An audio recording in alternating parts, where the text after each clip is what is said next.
बेसा पिपला नगर परिषद चुनाव 2025 में उम्मीदवारों की तैयारियां तेज हो गई। बहुजन समाज पार्टी ने नगर पंचायत अध्यक्ष पद के लिए शिल्पा आशीष सरोदे को अपना अधिकृत उम्मीदवार घोषित किया है। बहुजन समाज पार्टी की ओर से बताया गया कि शिल्पा सरोदे स्थानीय स्तर पर सामाजिक कार्यों से जुड़ी रही हैं और विकास के मुद्दों को लेकर मैदान में हैं। पार्टी कार्यकर्ता भी घर घर जाकर शिल्पा सरोदे के पक्ष में समर्थन जुटा रहे हैं। शिल्पा सरोदे का कहना है कि यदि जनता का आशीर्वाद मिला तो शहर में मूलभूत सुविधाओं का विकास, महिला सुरक्षा, स्वच्छता व्यवस्था और रोजगार के अवसरों को प्राथमिकता दी जाएगी। बहुजन समाज पार्टी ने वोटरों से अपील की है कि वे हाथी निशान पर मतदान कर पार्टी के प्रत्याशी को विजयी बनाएं। चुनाव प्रचार में स्थानीय पदाधिकारी और समर्थक भी सक्रिय रूप से जुटे हुए हैं। बेसा पिपला में 2 दिसंबर को मतदान होना है। ऐसे में सभी राजनीतिक दलों ने चुनावी मोर्चा कस लिया है। अब देखना यह होगा कि जनता किसे सत्ता की कमान सौंपती है। नमस्कार सर्वांना।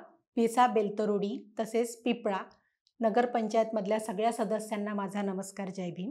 मी शिल्पा आशीष सरोदे यावेळेस समाज पार्टी तर्फे नगराध्यक्ष या पदासाठी उभी आहे। तर मला भरघोस मतांनी विजयी करा अशी मी सर्व जनतेला विनंती करते। नमस्कार, जय भीम।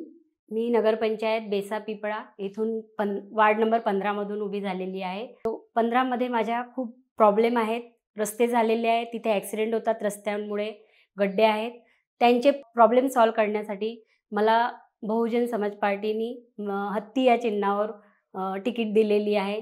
त्याच्यामुळे मी अपील करेल 15 वार्ड नंबरला की मला बहुमताने जिंकवून द्या आणि मी त्यांचे कामं करण्याचा प्रयत्न करेल। सर्वांना जय भीम। मी नगर पंचायत पिपळा बेसा इथनं उभी आहे। वार्ड क्रमांक 2 मधून चिन्ह आहे हत्ती।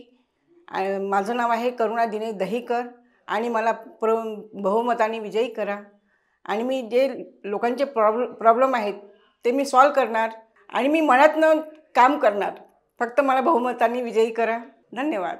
सर्वांना जय भीम। मी सौरभ किशोर बोरकर, बहुजन समाज पार्टीचा प्रभाग 1 मधून बेसा नगर पंचायत इथून मला उमेदवारी मिळालेली आहे। बहुजन समाज पार्टीने माझ्यावर विश्वास दाखवला, यासाठी मी यांचा खूप खूप आभार मानतो। जय भीम।